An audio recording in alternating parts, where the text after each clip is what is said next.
So welcome everyone to this panel,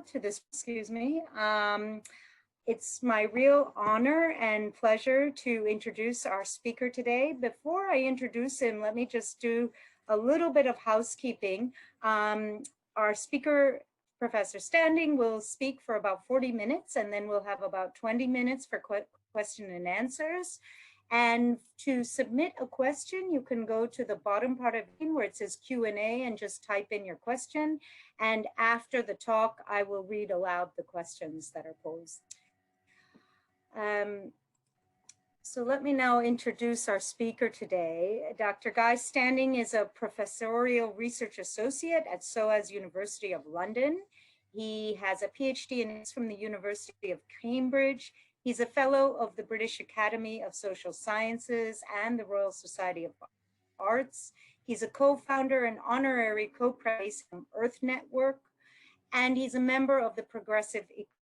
From 2016 to 2019, he was an economic advisor to the Shadow Chancellor of the Exchequer, Donald, in the Shadow Cabinet of Jeremy Corbyn in the UK. In addition to being a professor at SOAS, he was a professor at Bath and Monash universities, and for a long time, the director of the ILO's socio-economic security program. He has been a consultant for many international bodies, and was director for President Mandela's Labor Market Policy Commission. And he has designed several basic income pilots across the world. He's the author of a long list of articles and books on female labor force participation, basic income, income security, occupational citizenship. But perhaps his most famous book is entitled The Precariat, The New Dangerous Class, which came out in 2011 and has subsequently been published in 23 languages. And I think this book is precarious or informal work into mainstream discourse and mainstream discussions on labor. The book has sparked enormous debate, enormous discussion across the global north and the south. It was followed by a subsequent book entitled A Precariat Charter, From Denizens to Citizens, that was published in 2014. So I'm very excited for his talk today, which is entitled A Precariat Charter in a Time of Pandemics. So with that, let me turn it over to you, Guy, and I will turn my video off. Thank you very much, Rina. And it's good evening from Switzerland, where I am at the moment. I'd ask people to turn off their mics so the sound may be better. I think we're having a little bit of problems with the sound.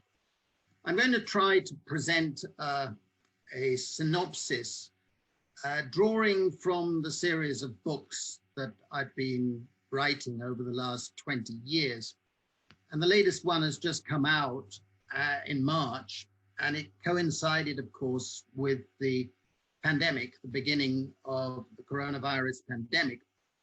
And the argument is that the pandemic slump that we're going to experience is made much worse by the fact that the economic system that had been created or generated in the previous 3 or 4 decades had made the economy and society much more fragile than it otherwise would have been. And therefore, you only needed a slight shock to induce a major crash. And this, of course, is more than a slight shock. And I think that the response must be transformative. And I use that word, and I'll be using it in several contexts in the next few minutes. And I was checking up with the Precariat Charter book, which, as Rina has just said, was published in 2014. And in the preface, it quoted a piece of graffiti on a Madrid wall. And the graffiti said, the worst thing would be to go back to the old normal. I think that that is very, very poignant for where we are today. I think it's a remarkable analogy that we are experiencing something very close to what happened exactly 100 years ago. And the analogy is important because of the lessons that we should have learned from history. In 1920, the Spanish flu, which was the biggest pandemic that has taken place for hundreds of years, killed probably about 50 million people across the world. There was no lockdown. The economic system struggled to start again after the end of it in 1920. And it's very instructive to think of it as being a key event in the crisis period of what Karl Polanyi called, in his 1944 book, The Great Transformation. And it was the end of the disembedded phase that had taken place in the 19th century, which was dominated, as he wrote very eloquently, dominated by financial capital. And that domination led to rentierism and to growing inequality, growing insecurities, and political populism of various types. And the interesting thing is that at that point, there was already tensions leading to a shift of the geopolitical center from Europe to the north, to the United States. Major analogy to what's happening today. And Polanyi saw it as a threat of the annihilation of civilization. And of course, the world lurched in one direction, and very nearly we experienced that annihilation through the Great Depression, fascism, the Second World War. But while that lurching was taking place, the elements of a new phase of embeddedness were developing. In 1919, the International Labour Organization was set up, and it became the model of laborism for the 20th century, in which a new regulatory system with statutory conventions and statutory regulations developed, a new redistribution system developed along with collective bargaining, progressive income tax, state services, instead of the commons that had been strong in the 19th century, and labor decommodification through a shift away from money wages to non-wage benefits, state benefits, and so on. And at the time, 5 giants were identified by William Beveridge, who put it into his famous 1942 report, which essentially introduced the new system of social protection, which was social insurance or national insurance, which was laborism and attaching benefits to the performance of labor or being related to someone who was performing labor. So this model I've called industrial citizenship, because it was linked to laborism. And it prevailed from 1945 roughly into the 1970s, but to make a long story short, it collapsed at that stage. And then we had the disembedded phase of a global transformation, which began with neoliberal economics, with Thatcher and Reagan and the Mont Pelerin Society. But what happened was they liberated finance once again, and we have a phenomenal growth of financialization in the ensuing 40 years, such that today, my own country, the UK, financial assets are worth over 1,000% of GDP. And in Japan, 740% of GDP. And it's over 400%, well over 400%, in the United States, France, Germany, Italy, and so on. So financialization became the engine of the system. And global finance, particularly led by the likes of Goldman Sachs and so on, forged what became rentier capitalism, where the return to financial, physical, and intellectual property increased steadily and steadily and steadily. It's not a 1% economy that was created. I'll come to that in a moment. But essentially what we saw was that finance and big pharma and big tech, as it was to become, then they introduced the United States intellectual property rights system, which became globalized and made the returns to patents and copyrights and industrial brands and so on phenomenally high. And you had a system of tax cuts for plutocratic corporations, subsidies for plutocratic corporations, and at the same time, big shifts away from universal social spending to means-tested, behavior-tested, utilitarian welfareism. So the model was a disembedded one in which a global class structure emerged.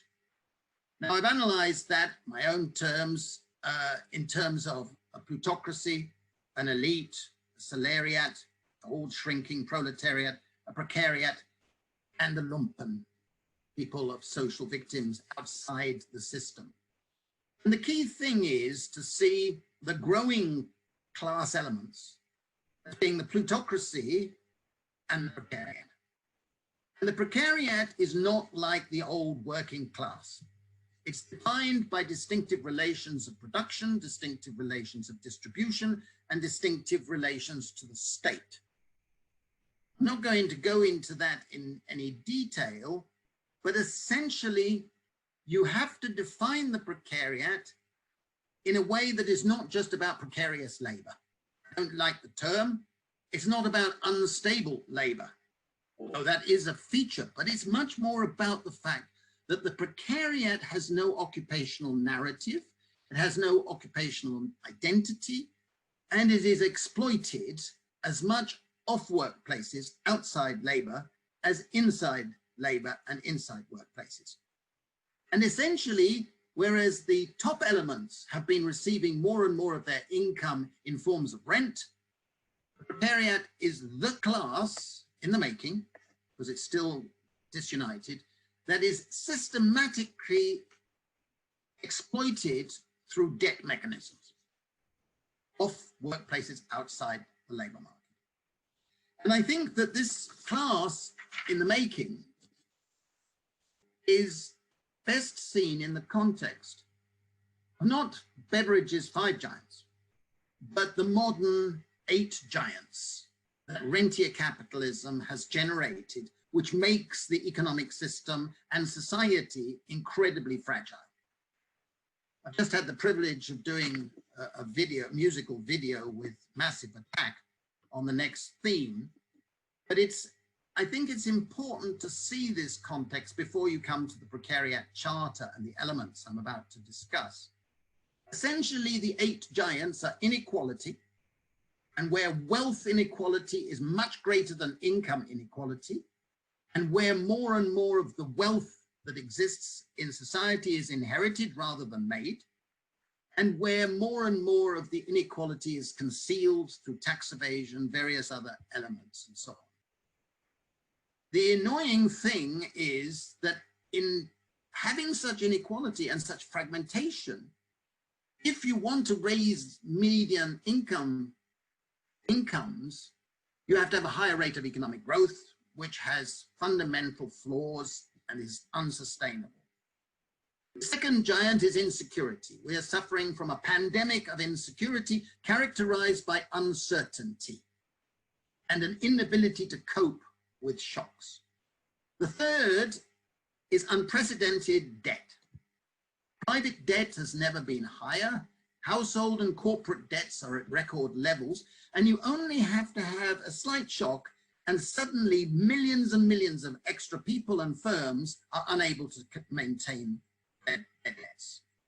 The next giant is stress. We have a pandemic of stress.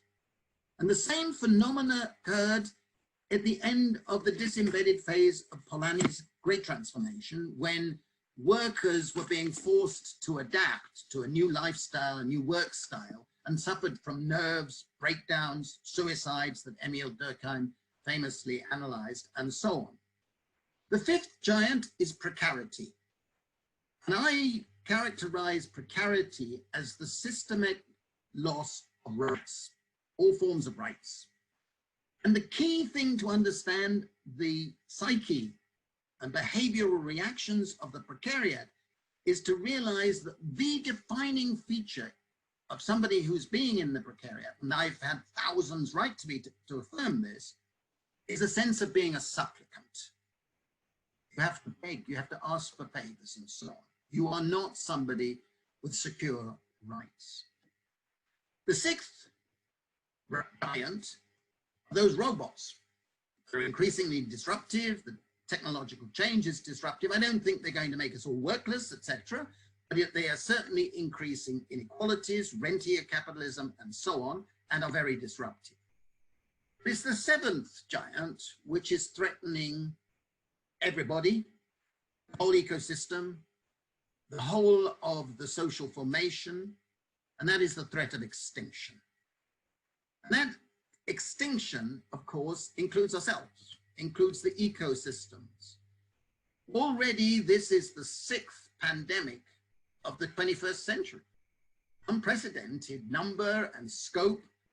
We're going to be living continuously fighting to deal with pandemics. And unless we change our lifestyle, unless we change our work style, unless we change our model of living, that's going to get worse and worse. And the eighth giant, of course, is neo-fascist populism. I was really worried that Trump might be re-elected, but I'm less worried today because he's self-destructing, thank goodness. But neo-fascist populism is always a possibility.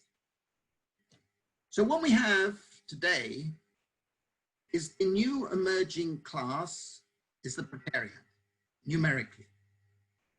I would say 30, 40, 50% in many countries are now in or around the precariat. And we must remember that a new transformation, a progressive re-embedding of the economy in society has always been led by the emerging mass class. The proletariat did it in the early 20th century. The precariat is going to do it if it's going to be done in the 21st century. The question is, what would a manifesto or a precariat charter look like, and how it would differ from one for the proletariat, if it had been one 100 years ago? I think it's useful to continue the analogy with Polanyi's transformation and say that, yes, we could lurch to another dark period of horror, or we could have a new progressive agenda that is introduced by new progressive forces.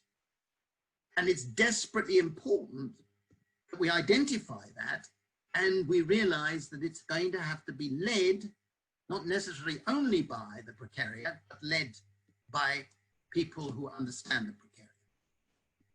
And I think you have to realize that this is a transformation which could be best described as building occupational citizenship, not industrial citizenship. And it will do so with the same orientation of new systems of regulation, new systems of redistribution, and new systems of social protection. Now, if you start with the regulation issues, I think the number one priority must be, and we as economists and social thinkers, we must play a leading part. We must reconceptualize what we mean by work. Labor is not the same as work. Laborism is not the same as work. We have to give equal value to all forms of work, the care work that isn't paid. Under the laborist system, under the ILO model, there are no conventions, no regulations giving protection and voice to people who do care work. And yet in many economies, when you try to give an imputed value to people's care work, it's greater than the value of all the jobs in manufacturing and non-financial services. So it's not just a minor omission. It's the same with commoning. We have to give a value to commoning and respect and revive commoning by recognizing it is a form of work and should be treated as a form of work. And every transformation has a new vision of what counts as work. In the 1930s, the labor statistics were radically overhauled from the old occupational basis to a labor basis. Today, we need a new overhauling of our labor statistics. And we must then realize that the important thing from the Precariat is to regulate off workplaces outside labor time, just as much, if not more so, than in labor and in workplaces. The Precariat has to do a phenomenal amount of work for labor, work for the state, work for reproducing, work waiting. All of these are forms of work, but they're not counted, and they're not respected, and they're not remunerated. We should deal with recruitment practices, which treat people's time as valueless. They can go through endless processes and then be rejected. It's a lot of time, it's a lot of work. We should need to regulate that sort of thing. We need to regulate by stopping the thought that the answer to economic crisis is jobs, more jobs, and more jobs, and a job guarantee and workfare. And if you don't do the jobs, you get cut off and sanctioned. We have to escape that mentality, because forms of work that are not in jobs are something to be nourished, cherished, and are essential for confronting those giants I've been talking about. You can go on in that direction with various elements, and I've tried to do that, including the need to roll back occupational licensing, which is a neoliberal tactic that has come in, whereby you only, if you have an approved license, can you do things. Well, many forms of work and occupation do not require that. Clearly, architects, doctors, and some other professions do require that, but people should be informed and enabled to practice and have access to accreditation systems and so on. Included in the structure of the Charter, very importantly, we need a strategy to decommodify education. Education has become a neoliberal tool for human capital preparation, job holder preparation. And if you're not preparing for jobs, then most forms of education are regarded as worthless. And that's seen an erosion of our teaching of civics, our teaching of philosophy, our teaching of arts, our teaching of being humans. Decommodifying education is part of the Precariat agenda, the progressive part of the Precariat. As for the redistribution system, we have to dismantle rentier capitalism as quickly as possible. That means rolling back intellectual property rights systems, which are fundamentally illegitimate, unjustifiable morally or economically. It means rolling back the debt mechanisms and the securitization by which masses of debts are converted into assets so that financial corporations can make more money out of your debts. We need to roll back payday loans. We need to regulate the debt industry, because we must realize that at the moment, finance wants us all to be in debt. But in rolling back the tax reliefs and all things that have built up rentier capitalism, we must also move forward and build a new income distribution system which has at its heart sovereign wealth funds, capital funds, what I call commonwealth funds, whereby we take taxes on wealth, we take taxes on the ecological bads, we take taxes from people who are making profits from taking our commons, and you build up a commons fund along the lines of the Norwegian Pension Fund or the Alaska Permanent Fund or a few others, and you use that for recycling the rentier income in the form of common dividends. And that leads to the final part of the Charter, and there are other elements that I am not going into, but the final part that I want to emphasize, which is the new form of social protection must be based on a basic income system. Having everybody in society receive a basic income is a matter of common justice. Don't use the term universal because you're going to have to reserve it for legal residents, usual residents.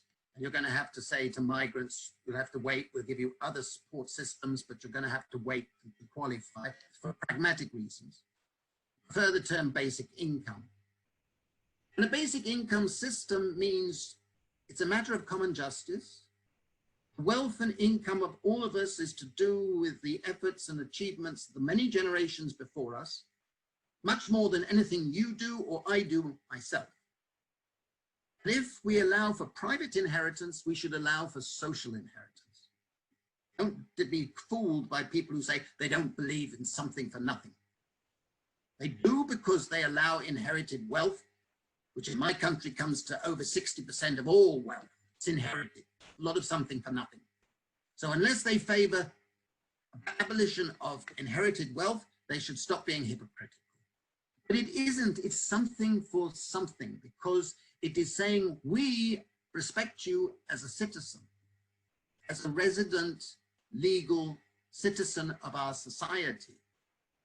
And in addition, a basic income, which will have to have supplements for people with disabilities to give them an equal basic income. It enhances freedom. It enhances Republican freedom and the ability to respect and thrive in an enriching civil commons. For me, Republican freedom is something that both the left and the right treated with disdain in the 20th century. Republican freedom means that you have the ability to make decisions yourself without having to defer to people in positions of unaccountable authority. It means being moral. But the third thing is that basic income would give basic security, which is a human need and a public good. You having basic security doesn't mean it's denied to anybody else. In fact, if all of us have basic security, we will be more resilient. Finally, basic income will foster forms of reproductive work, forms of care work, forms of ecological work, forms of commoning, which will make our economy more sustainable, less stress, less of a threat to the species, encourage us to reorient our work and our leisure, and turn leisure into what the Greeks proposed it should be, schole, a mixture of having free time to be idle if necessary, but free time to be educating yourself and participating in the life of the polis. Basic income is not a panacea, but it must be part of any progressive charter today. And I'm particularly glad to be speaking the day after the Secretary General of the United Nations has for the first time said that the world should investigate the possibility of a basic income. Several weeks after the Pope came out saying we should have a basic income. If you were in my position, having worked for it and done pilots and seen how it works around the world for 40 years, you will realize that these are emotional times. I saw an opinion poll recently, and over 70% of the population across the European Union are now in favor of a basic income. Perhaps the time is coming, but it requires courage from the politicians and courage from us intellectuals, or so-called intellectuals, to propose a transformative strategy that could make sure we not only beat those giants, but we prevent the threat of neo-fascism that followed the last pandemic. I think that's the appropriate point on which to stop. Thank you very much for listening. Thank you very much for a riveting talk. So as I mentioned at the start of the panel, we can now open it up for some discussion. or if everyone can just go to the bottom of their screen and type in a question in the Q&A, then I can read them out loud.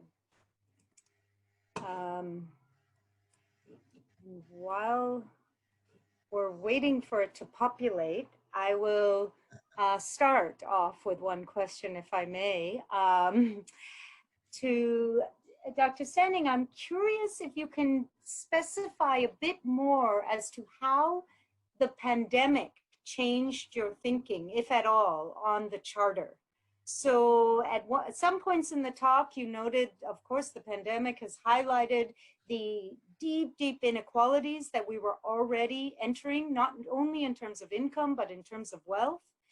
And that can then take us in two ways in terms of achieving this charter. On one hand, it could be a window of opportunity for us to galvanize more support or take the charter forward, but it could also demobilize or almost just neuter those who are pushing for a progressive charter, because those who are privileged the rich are getting richer under the pandemic. So how did if at all, did the pandemic actually alter your thinking about the charter as well as the prospects of attaining the charter? And let me also add, we have one question here from Jacqueline O'Reilly. Why do you think Finland decided not to continue their experiment with the basic income? Well, let me deal with your question. I think that coincidentally, I'm not going to claim brilliance or anything like that, but the book that came out in March said that the threat of extinction and the events around the threats of extinction will be the decisive factor in tipping the balance in favor of basic income. And I mean, I've been I've been involved in pilots around the world, and we've got a lot of evidence saying that it reduces stress, it reduces insecurity, it improves work, it results in women's status improving and so on. So there's a lot of evidence, but I felt that it's going to require a shock. I didn't predict that it would be a coronavirus shock, but I thought that any shock would tip the whole system of rentier capitalism into a terminal crisis. I believe that there's no way back for rentier capitalism. They could go to an authoritarian variant with the surveillance state, the panopticon state, policing, and all the other things that are possible. But I don't think that is going to happen, because for a paradigm to be replaced, let's not only break down, but an alternative paradigm must exist to come in its place. And I think the Precariat in the past decade has been developing that agenda. Not by me, it's by a whole lot of movements that have been developing, green, ecological left, different types of movement. So I'm quietly optimistic, not decisively optimistic, but I think that the pandemic is forcing a lot of people to realize that they can't go back and that we need a fundamental change.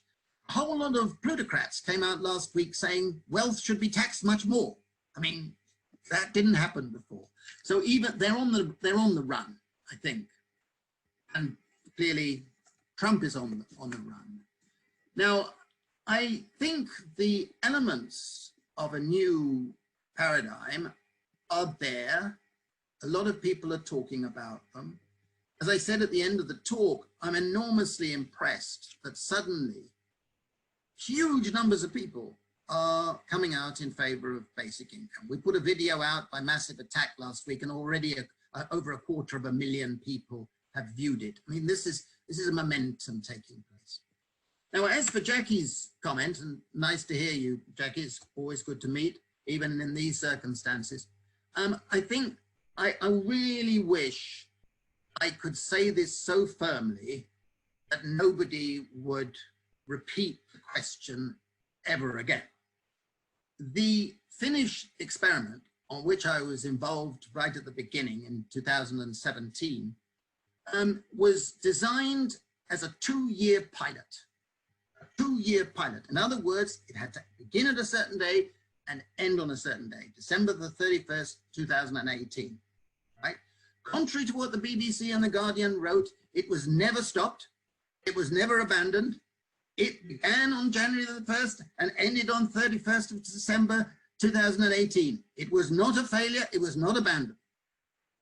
But because the finance minister was at the beginning, near the beginning, was on the right-wing party, he didn't want it to be what we wanted it to be, which was a basic income system.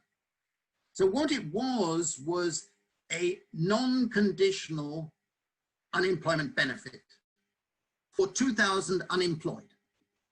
Now, I keep telling people that is not a basic income. I must have said it 1,000 times and still I get asked this question. It wasn't abandoned.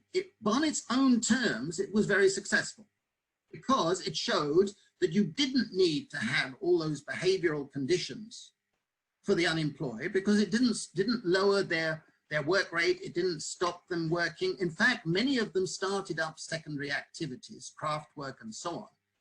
And it resulted in huge measured improvements in health, mental health, physical health, and feelings of life satisfaction.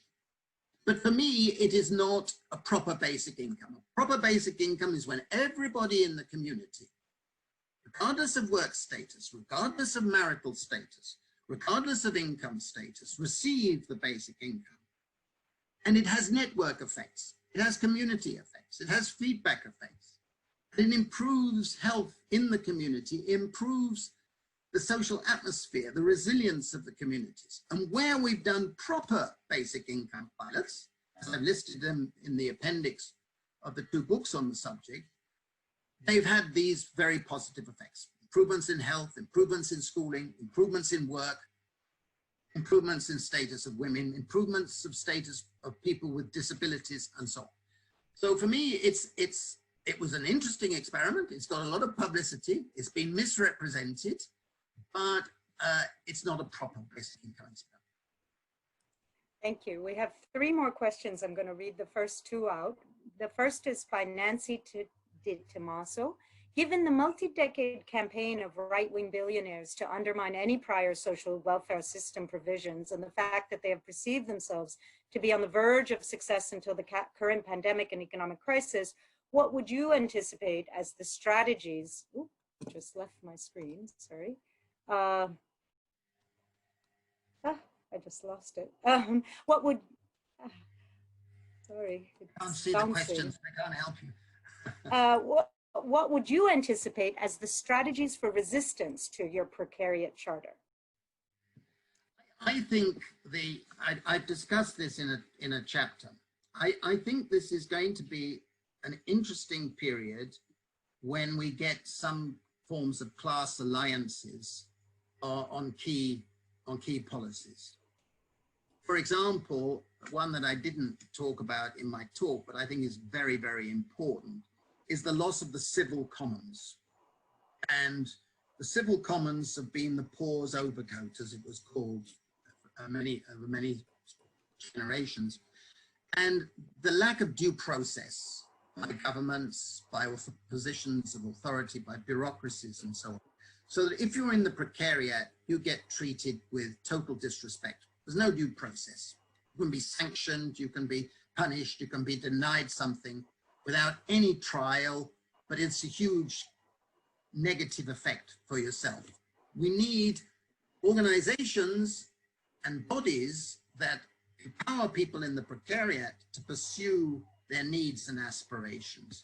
I believe labor unions have to be transformed into occupational unions.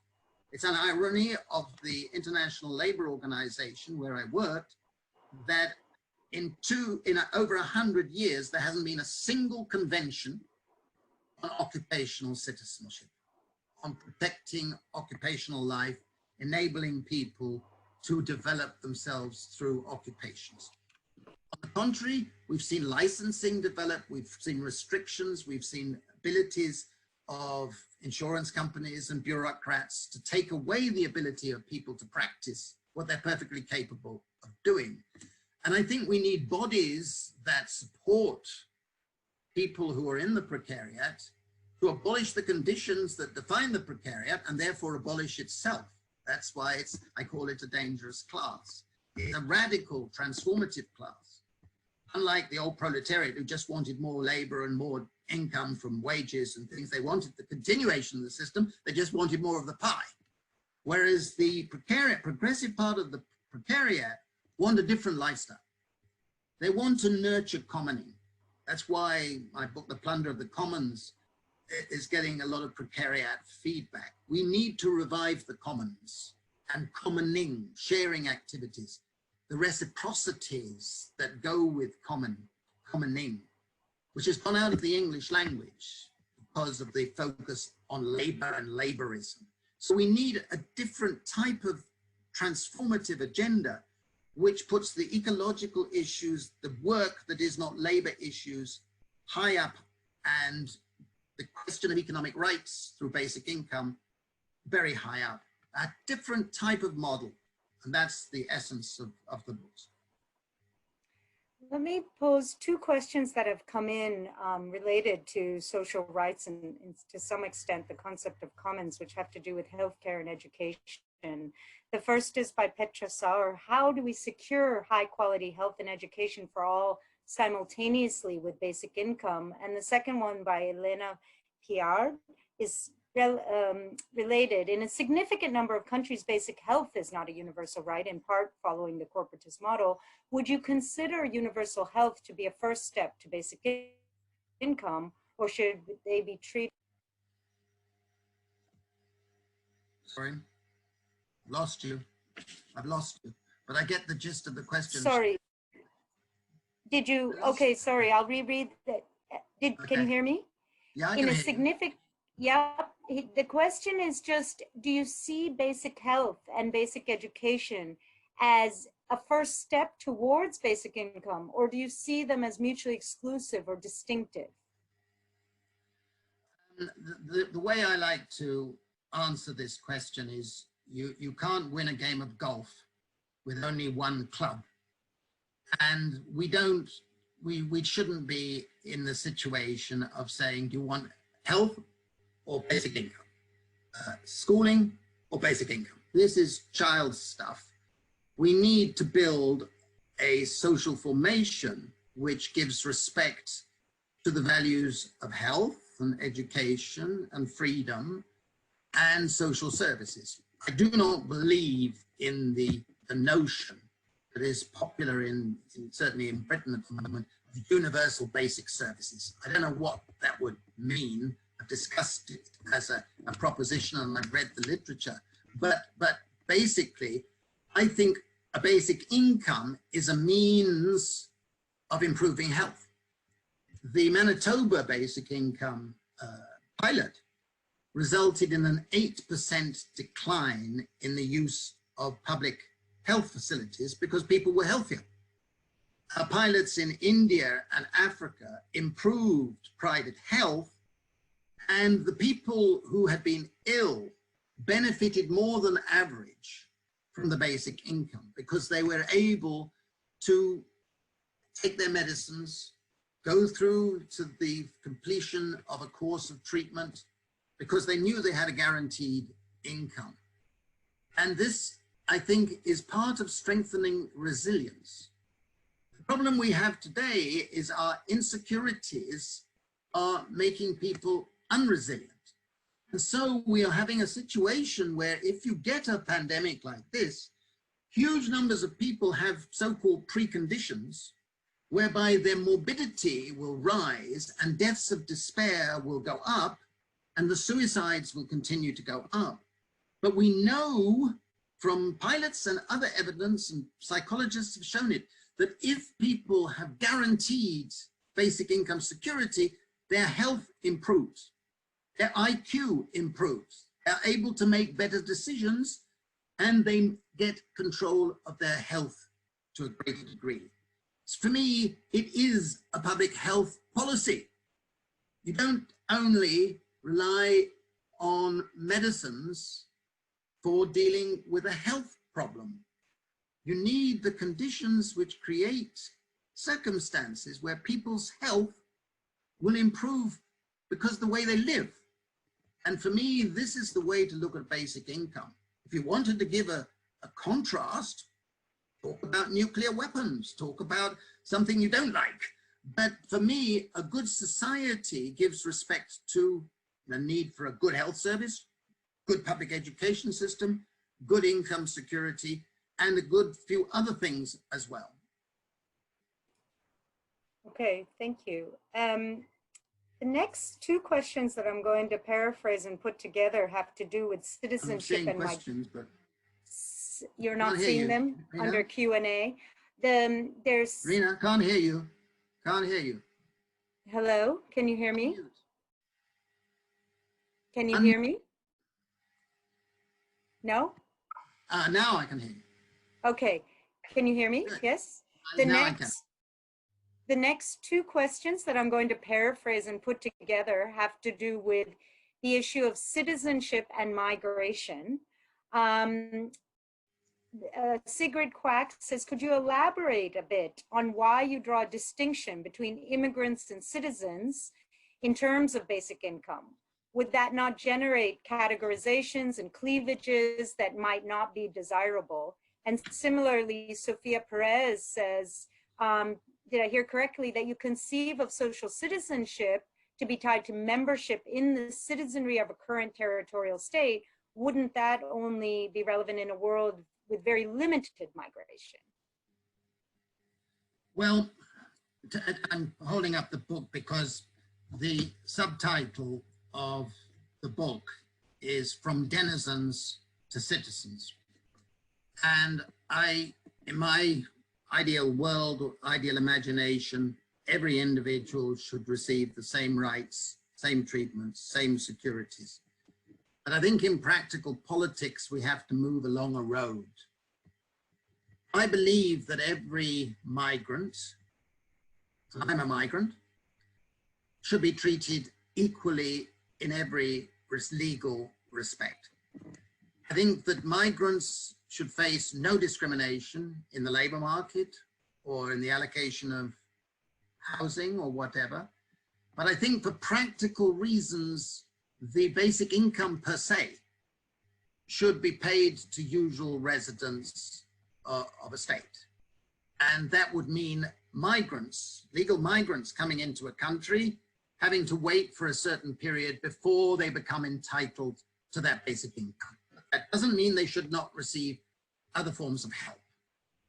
I think that the tragedy for the precariat, of which migrants comprise a very large percentage, is that systematically what's been happening is that people in the precariat have been losing all forms of rights.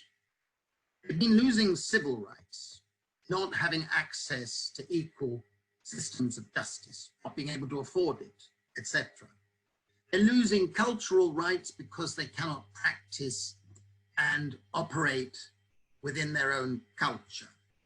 They're losing social rights because they don't have entitlements to the benefits and services provided by the state.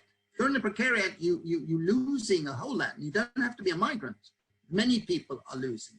You're losing political rights. Increasingly, if you're in the precariat, you can't have political representation. You don't have the means of voting. You don't have people who are speaking on your behalf. And you're losing economic rights because you cannot practice what you're qualified to practice as a fundamental aspect of economic rights. So I think that quietly what's been happening is that the neoliberal project has been turning millions of people into denizens, even if they think they are citizens still. I prefer to define citizenship as a continuum.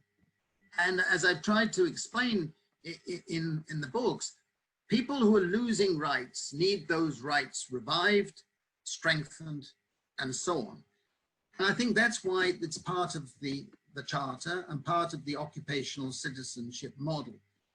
And I think migrants are a vital part of any good society. And I'm against any form of social or labor market discrimination, particularly against migrants. I'm biased perhaps, but I think that a good society has to move on a road which is saying every member, every person who wants to belong should have the same rights. And we should be moving in a direction of building those rights and strengthening the universal character of those rights. Thank you. Can you hear me, Guy? Yeah, I can hear you this time. Okay, good. We have a long question by Pranav, which I will not read the whole thing. I'm going to go right to the question part of it. And essentially, the question is asking, I think more practically, at such a time when there's so much sort of silencing of those in the precariat, a dispossession of their rights, as you just stated, dispossession of their assets, their land, etc. This person is citing a lot of examples from India. At such a time, they ask, how do we build a solidarity, especially during a pandemic that goes beyond the online community, amidst rising identity politics among these groups, i.e. the precariats? If I understand the correct question, I'm going to be addressing it in a webinar in Delhi on August the 7th. And I think it's a very good question. What we found when we did our basic income pilots in India is that it strengthened community social solidarity. It strengthened a sense of community. It strengthened voice. It made people more able and confident enough with the energy to participate in local political actions. And I think that a system which is trying to say that everybody should be treated equally in this community should strengthen that sense of community rather than individualized identity and privilege. I remember one particular village where I went, and the scheduled castes were cut out of the system before. I made myself very unpopular with the privileged groups by insisting that everybody in that village was going to get the basic income. It nearly led to the riots at the beginning, but within a year, the leaders, the elders in that village were inviting us and saying it's improved the general health, the sanitation, the atmosphere, and the sense of developing this community enormously, and we were wrong. I'm not going to say that that happens every single time, but it certainly does that. Same with somewhere else, where to start with, all the women were wearing veils. They had to have their photos for the ID taken in huts by other women so they weren't seen in public, etc. Within a year, all those young women stopped wearing a veil. When we asked them why, they said, well, now we can decide for ourselves because we have our basic income. We don't have to do what our parents tell us to do or whatever. And I think that that sense of liberating, emancipatory character is why I found that I was saying that the emancipatory value of a basic income is greater than the money value. And that's unlike other forms of social policy. The network effects, the multiplier effects, the feedback effects can transform communities. Not every time, I'm not going to say it's infallible, but it's certainly a powerful means of reinforcing that. And at this time in India, when maybe possibly 80 million migrants are going back to their villages without any sense of security when they get there, basic income system in India would be both feasible, affordable, and I think would have tremendous effects on health and on the capacity of resilience in large parts of India. That's why I'm very much hoping that in a moment of wisdom, the government, which has been considering basic income, would actually have the courage to begin rolling it out. Thank you. We have about 5 minutes left. So I'm going to, can you hear me, Guy? Yeah, I can hear you. Yeah. So I'm going to just read a couple of the questions. We won't have time to get to them all. Arkady Tushkov is asking, is it possible to incorporate promotion ladders to precarious jobs on the basis of social regulation? Or will basic income create a solution of this problem itself? A second question sort of feeds onto an earlier set of questions with about the relationship between basic income and healthcare. And I think this was as a result of your answer, that how do we stop it from becoming a voucher system when we don't also address the sort of financialization of healthcare and education? I'm adding education into the question. That question was from Andre Verita Nahum. And Sybil Kusimba is asking, which UBI programs can be considered the most successful models? I'll let you take the last few minutes to answer these. Okay. Whichever ones you wish to answer. First question is this. I don't use the concept precarious jobs. I can think of insecure jobs, short-term jobs, casual jobs, task work that is online and is not really jobs, but handled by labor brokers. These are the developing forms of labor taking place. And I think that we really have to see work as something outside the notion of jobs. The original use of the word job was a very pejorative term in the English language. Job was something very downgraded. It wasn't going anywhere.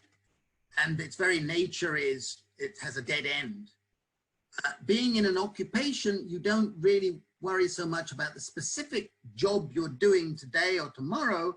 You are trying to be developing yourself through a career, expanding your capacities, expanding development, combining different forms of activities. And I think the charter should be aimed at enabling people to treat jobs as merely instrumental. They're not the be all and end all. Don't treat jobs as if they're going to give us our happiness. They're not. Jobs are instrumental. Bosses want jobs to be done. Fair enough, okay? But we want to be in control of our time, to be able to expand, to be able to experiment, to be able to learn, to be able to participate in leisure, in being a political animal, and to have the conditions which enable us to do that. Because at the moment, we're being diseducated politically. Huge numbers of people are deliberately educated to be ignorant. Whereas we need opportunities to expand our knowledge, to develop our knowledge, experiment in life, and so on. So for me, think differently, think about work and leisure in a different way, and then put jobs in their proper place. The second thing, I don't believe in vouchers. They're paternalistic. They have a lot of problems. They're regressive in many cases. There's a lot of evidence that they don't work particularly. I don't know what you need or want, and I don't think any bureaucrat will either. So I don't believe in paternalism, state paternalism or any other form of paternalism. As far as the last question, I hate people who do what I'm about to do, but please, you can read the book because I've summarized all the evidence of the pilots around the world.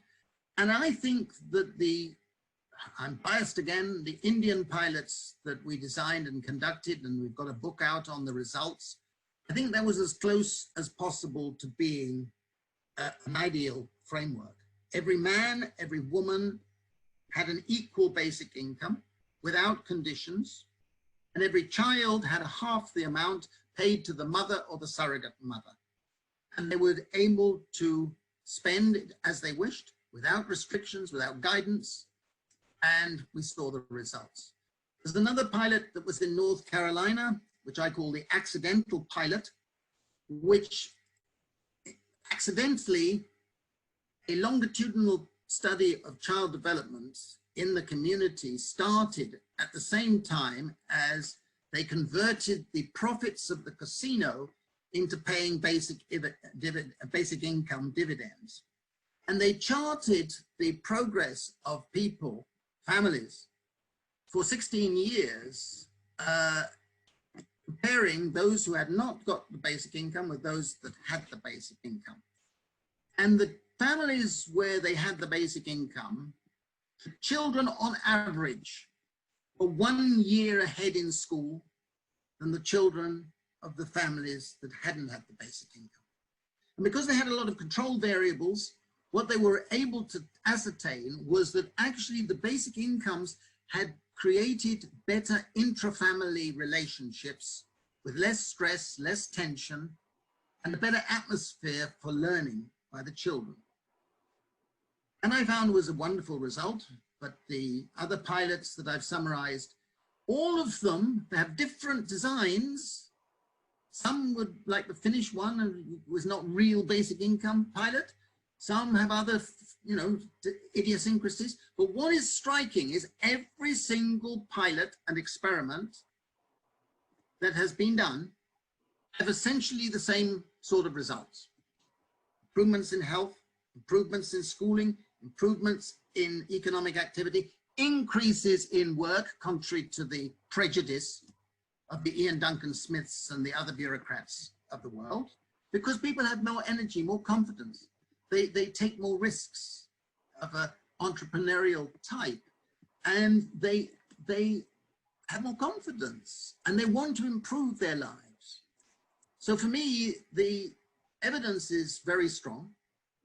The conditions are incredible. And I believe that the only thing stopping us is ourselves. We collectively and individually have to stand up and say, no, we will not go back. Yes, we will want a society in which everybody has basic income security. That's my dream. And I believe that it's the dream of millions and millions of people out there. The reaction I've had to the Precariat books is mind-blowing, and I thank all those who've contacted me. But I do feel this is a moment where we have the possibility, if we could only give more politicians something other than a spaghetti backbone, because politicians don't take leads very easily. They have to be pushed, and that's up to us. Thank you so much, Dr. Senning, for an inspiring talk, very thought-provoking, and gives a ray of hope in a world where there's very little of that. There's lots of questions that we didn't have time to get to, but hopefully you will be able to read them in the Q&A section. And with that, I should close, and thank you again for your talk. Feel free to email me if you, anybody. Thanks for listening. Thank you very much. And thanks for sharing, Rina. Bye-bye, everyone. Thank you. Bye. Bye.